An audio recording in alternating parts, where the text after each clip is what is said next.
Бүгд найрамд Монгол Ард улсын дотоодын хамгаалах газрын 1932 оны 60 зурагдуур тушаалаар Улаанбаатар хотын захиргааны харьяанд байсан цагдын сэргийлэхийг дотоодын хамгаалах газрын харьяанд шилжүүлж 1934 онд цагдын сэргийлэх байгууллагад 8 оронтойтой гүйцэтгэх ажлын тасгийг байгуулсан нь анхны эрүүгийн цагдаагийн албаны их усүр тавигдсан. Улс хошоолын өмчийн эсрэг гэмтэрхтэй тэмцэх зорилгоор 1945 онд цагдын сэргийлэх байгууллагын гүйцэтгэх ажлын 2 дугаар тасгийг худалдааны хэргийг эрхлэх хэлтэс, 1949 онд улсын өмчит халдагстай тэмцэх хэлтэс, 1959 онд улсын өмчийг ашиглан шамшигдуулах ёстой тэмцэх хэлтэс болгон тус тус өөрчилж байжээ. 1944-с 59 онуудад эрүүгийн албаны ажилд криминалистикийн шинжилгээ ухааны арга зүйг өргөн ашиглаж, гэрэл зураг авах, гарын хийнэ шинжилгээ ашиглах, мэрэгжлийн ажилтан сургаж бэлтгэх, гэмтгэргийн тоо бүртгэл хөтөлж, дүн шинжилгээ хийхээр болсон байна.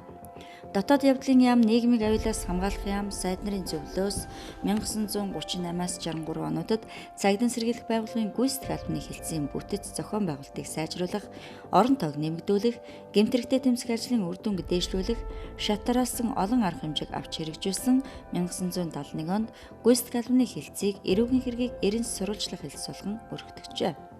Нийгмийн шилжилт өөрчлөлтийн хүрээнд 1993 онд цагдаагийн байгууллагын тухай хууль батлагдсанаар цагдаагийн байгууллагад бүтэц зохион байгуулалт хийгдэн цагдаагийн ерөнхий газрын даргын 1993 оны 53 дугаар тушаалаар эрүүгийн цагдаагийн газрыг байгуулж даргаар нь цагдаагийн хурандаа жамын сэнгэ томилогдчихжээ. Шинэ зууны эхлэл буюу 2000 он гарсаар манай улсад эрүүгийн нөхцөл байдал хүндэрч зохион байгуулалттай шинэ төрлийн гэмтэргийн гаралт нэмэгдэх болсон байна. Гэмтэргийн нөхцөл байдал цаашдын чих хандлагыг харгалзан эрүүгийн цагдаагийн газрын бүтэц зохион байгуулалтыг цагдаагийн ерөнхий газрын даргын тушаалаар 2001, 2002, 2014 онд өөрчлөлт зохион байгуулсан. Цагдаагийн албаны тухай хууль 2014 онд шинжлэгдэн батлагдаж, цагдаагийн ерөнхий газрын даргын 2015 оны тушаалаар эрүүгийн цагдаагийн газрыг бүтэц оронтойг шинжилэн зохион байгуулсан түүхтэй. Эрүүгийн цагдаагийн албанаас Монгол улсын гавьяат хуульч цол тэмдгээр цагдаагийн хурандаа эрен цонхорлоо, цагдаагийн хошууч Туваанжав, цагдаагийн хурандаа Дамтан дорж, цагдаагийн хошууч Дорж Балам, цагдаагийн хурандаа Мөрөн, цагдаагийн хурандаа Эрдэнэ самбунаар, хошууч генерал цолоор Думбрай, Пүрэв, Амарвалд, Гамболд, бригадын генерал цолоор Дулаан Жаргал, тэргүүн комиссар цолоор цагдаагийн ерөнхий газрын дарга Чингис, тэргүүн дэд комиссар цолоор Балцүх Ганбаатар, дэд комиссар Амар сайхан Буянбат Нэм очир Амар заяа, туслах комиссар цолоор Болдбаатар, Бат сайхан Бат Жаргал нарт тус тус шагнагдсан. Цагдаагийн байгууллага олон төрөл мэргэжлийн албатай байдаг нэг нь эрүүгийн цагдаагийн алба юм а. 1932 оны 2 сард дотоодын хамгаалах газрын харьяанд гүйцэтгэх тасаг гэсэн нэртэй 8 албаагч оронтойтой байгуулсан эрүүгийн цагдаагийн албаны түүх эхэлсэн гэж үздэг. Эрүүгийн цагдаагийн алба нь улс үндэстэн даамлсан зохион байгуулалтаар нууц тал дараагаар үйлдвэж байгаа гэмтэргийг илрүүлэх үндсэн чиглэлтэй байгууллага юм а. Эрүүгийн цагдаагийн алба нь игнэнээсээ үе үеийн цагдаагийн байгууллагын удирдлага, генералууд, шилдэг офицер, ахлагч нарыг төрүүлэн гаргасан ийм түүхтэй билээ.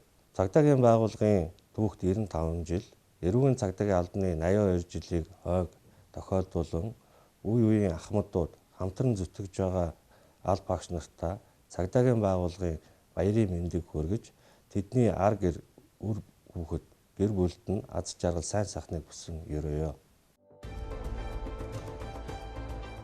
Эрүүгийн цагдаагийн газрын төлөвлөлт зохион байгуулалтын хэлтсэн цагдаагийн ерөнхий газрын даргын бодлого чиглэлийг эрүүгийн цагдаагийн албаны хэмжээнд хэрэгжүүлж, харьяа нэгж албатыг удирдлага зохион байгуулалтаар хангах, албаагчдын дунд мэргэшүүлэх болон давтан сургалтыг зохион байгуулж, тэдний үйл ажиллагаанд үнэлгээ, шинжилгээ, хяналт шалгалт хийж, үнэлэлт өгнөлт өгөх, хүний нөөцийн бодлогыг хэрэгжүүлэх үндсэн чиг үүрэгтэйгээр үйл ажиллагаагаа явуулж байна.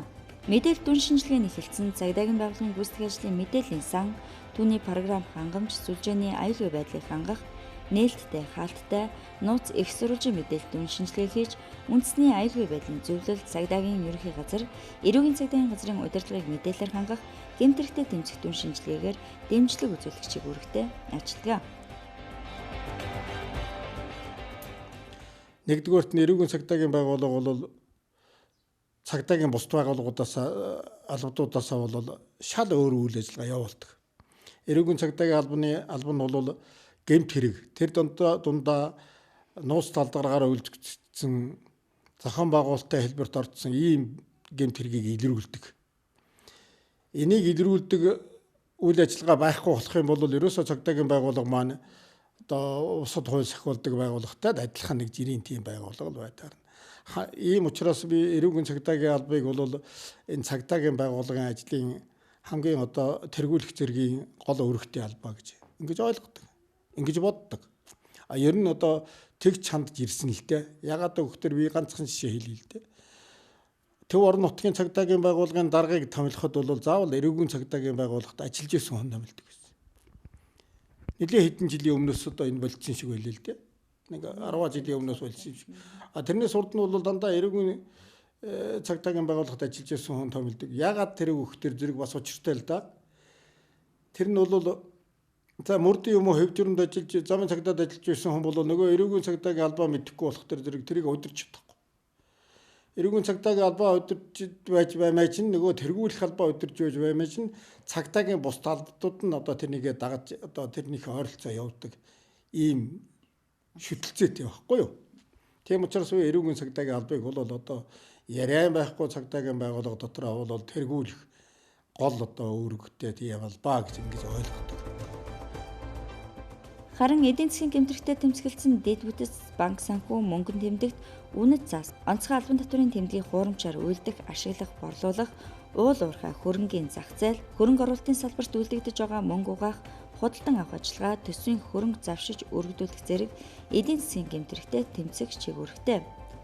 Зохион байгуулалтын гэмтрэхтэй тэмцэх хэлтэс хүн худалдаалах, биеэ үнэлэхийг зохион байгуулах, иргэдийн хөдөлмөрийн болон бэлгийн үйлчлэгт оруулах, эд эрхтний 8-ны хохирогч болох, түүх соёлын дурсгалт зүйл, үнэт болон хосгийн үнэтний ховор эд зүйлсийн хууль бус эргэлт, зохион байгуулалтын бүлэг гэмт үлгэлэл үүсгэж болзошгүй сэжигтэй этгээдүүд, олон улсын зохион байгуулалтын бүлэг гэмт үлгэлээс Монгол улсын үндэсний аюулгүй байдалд нөлөөлж болзошгүй гэмт үлдэл үйл ажиллагаа явуулахаас урьдчилан сэргийлэх, хяналт тавих, баримтжуулах, таслан зогсоох, урьдчилан сэргийлэх үүрэгтэй. Эрүүгийн цагдаагийн газрын Харт аймагтай тэмцэх хэлтсэн Харт аймаг мансууруулах болон сэтгцэд нөлөөлөх эм бодис, мансууруулах үйлчилгээтэй ургамлын тархацад хяналт тавих, мансууруулах сэтгцэд нөлөөлөх бодисын хууль бус эргэлтэд тэмцэх, урьдчилан сэргийлэх, таслан зогсоох, илрүүлэх чиг үүрэгтэй ажиллагаа. За эрүүгийн цагдаагийн алба нь цагдаагийн байгууллагын тархи зүрх болсон гол алба юм аа. За энэ албанд манай цагдаагийн байгууллагад ажиллаж байсан үе үеийн шилдэг алба хаагчид ахмад ажилтнууд маань ажиллаж өнөөгийн бидэнд одоогийн ажлыг өртөөжлөн буухалж ирсэн түүх уламжлалтай. Бид өмнө ажиллаж байсан ахмад ажилтан болон одоо ажиллаж байгаа шилдэг залуу алба хаагчдаараа бахархаж байдаг. За эрүүгийн цагдаагийн албаны гол онцлог бол нуус тал даргаар үйлдэгдсэн зохион байгуулалттай шин төрлийн гэмтрүүдтэй тэмцдэг онцлогтой. За миний хувьд цагдаагийн байгууллагад 22 дахь жилдээ ажиллаж байгаагаас за 18 дахь жилдээ эрүүгийн цагдаагийн албанд ажиллаж байна. За сүүлийн үед шин төрлийн гэмтрүүд ихээр гарах болсноор эрүүгийн цагдаагийн албаны үйл ажиллагаа өргөжж өргөн хүрээнд үйл ажиллагаа явуулдаг болсон. За анх 1993 оны эрүүгийн хуульд зохион байгуулалтын бүлэг гэсэн ойлголтыг бий болгосноор за цагдаагийн байгууллагын бүтцэд Харт тамхи садар самуунтай тэмцэх тасгийг анх байгуулснаар за өнөөгийн харт тамхитай тэмцэх хэлтсийн үнд суурь тавигдсан.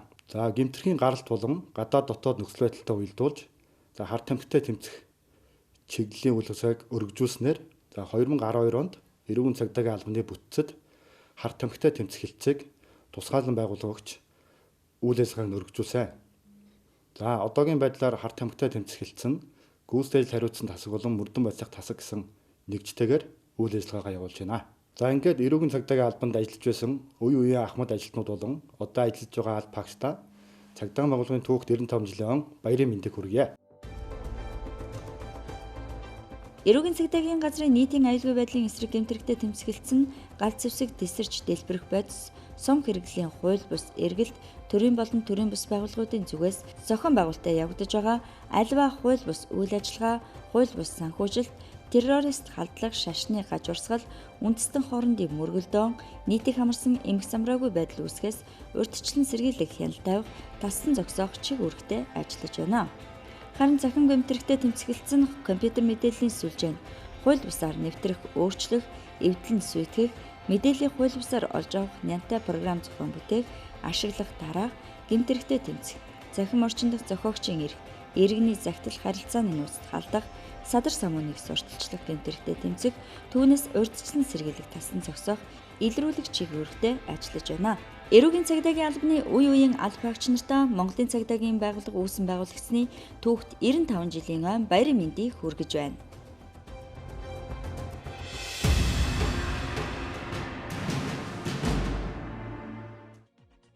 Хангул дүүргийн цагдаагийн 2 дугаар эхэлцээс гэмтэрхтэй тэмцэх нийтийн хэв журам сахиулах үүрэгтэй явган эргүүлд үүрэг гүйцэтгэх цагдаагийн албаагчдад GPS хяналтын төхөөрөмжийг суйрлуулан үйл ажиллагаандаа нэвтрүүлээд байна. Энэ төхөөрөмжийг ашигласнаар гудамж талбайд үүрэг гүйцэтгэх албаагчдын ажлын бүтээмж дээшлэх, сахилах хариуцлага сайжирч, иргэдэд цаг тухай бүртэн үйлчлэх боломж нэмэгдэх юм байна. Уг төхөөрөмж нь 13 секунд тутамд өөрийн байршлаа тодорхойлж ажилдаг, мөн албаагчдад халдлага болсон тохиолдолд сооц гормыг идэвхжүүлснээр хянаж байгаа газар дуу тохиогоор мэдэгддэг. Мөн GPS төхөөрөмж нь явсан маршрутын дахин зурж харах, очисон цэгүүдийн дарааллыг харах хадгалах хугацаа нь 2 жил байдаг юм байна. За GPS-ийн давуу тал нэг бол албаагч нар маань одоо ямар цэгт хаанаас яаж хөдөлсөн тухайд байршлыг заана. За мөн хэдийн хугацаатай яаж явж гэн, хичнээн километр цагийн хурдтай алхаж явж гэн. За магадгүй гудамж талбай ойр орчмоор одоо аль цэгүүдээр нь очиж шалгасан гэх зэргээр одоо энэ үйл ажиллагааг ерөөсөө техникийн нөхцөл болцоогоор албаагчийн одоо явсан зам маршрутыг тогтоох, тухайн гэмт хэрэг захиргааны зөрчлийн орчимд одоо ямар албаагч нь хамгийн ойр очих боломжтой цэгийг зааж тэндээс нөгөө жижигрийн ахлахууд маань дуудлага мэдээллийг аль албаагчдад богино хугацаанд өгвөл цагдаагийн байгууллага бол иргэдэд одоо гэмт хэргийн шинжилгээ дуудлага мэдээллээр түргэн хугацаанд очих цаг хугацааг өмнө хэмнэх боломжтой болж байгаа энэ GPS үйл ажиллагаа маань. Хангул дүүргийн цагдаагийн 2 дугаар хэлцээний албаагчид гэмтэргээс урьдсан сэргийлэх тассан зогсоох илрүүлэх чиглэлээр иргэдтэйгээ нягт хамтран ажилладаг. 2016 оны 1-р үйлрэл зарим хорооны иргэд нэгдсэн камержуулалтын системийг нэвтрүүлсэн үр дүнгээ өгч байгаа. Мөн хөршийн хяналт хөтөлбөрийг үр дүнтэй хэрэгжүүлэн цагдаа иргэний хамтын ажиллагааг сайжруулах чиглэлээр үйл ажиллагаагаа өргөжүүлж байна. Улаанбаатарын цагдаагийн газраас тус зургийн нутаг дэвсгэрдэх хашааны хаягчлалтай зэрэгцүүлэн хөршийн хяналтын бүс, камерын хяналтын бүс гэсэн тэмдэглэгээнүүдийг байршуулсан гэмтэргээс урьдчилан сэргийлэх томоохон ажил боллоо. Хөршийн холбооны нэг тэргүүлэгчтэй тэгээд хөршийн холбоо гэж ажиллана, айл хөрсөд хоорондоо бие биендээ мэдээлэл өгнө. Ямар нэгэн одоо юм тохиолдоход бол би суурхаа мэдээлэл өгөх зорилготой тэгж байгуулагдсан. Иргэд маань хэлцээр эхлээд цуглаад бид одоо ингээд амар тайм аюулгүй орчинд амьдрья гэд 2 дугаар хэлцээр цуглаад хорлуугаа хийгээд ингээд камержуулах ажиллагаа маань эхлээд одоо эхний маань 4 гудамж камержчихсан байгаа. Хангул дүүргийн цагдаагийн 2 дугаар хэлцээний албаагчид 6 тонны адуу хулгайсан этгээдийг илрүүлэн саатуулаад байна. Үүнийг Хинтээ аймгаас иргэн Б хулгайсан болгон тогтоогдод байгаа юм а. Иргэд тавхан эдгээр адуунуудаа алдсан бол Хангул дүүргийн цагдаагийн 2 дугаар хэлцээний эрүүгийн төлөөлөгч, ахлах тэслэгч үлзий барьтаа ирж уулзсан уу? Мөн малчид тавхан малаа хариулга малгайтай байлгаж, үл таних с ิจ гтэй этгээ тээврийн хэрэгсэл ашиглан мал хулгайлж болцсошгүй тул шуурхай цагдаагийн байгууллагад хандахыг сэрэмжлүүлж байна. Нутаг орносоо мэдэхгүй би одоо газараа мэдэхгүй. Нэг 6 одоо 6 нэг одоо нэг хөшөө 6 өөр газараас авсан. Хэзээ нэрхтээ үлэндээ ч юмшиж байна.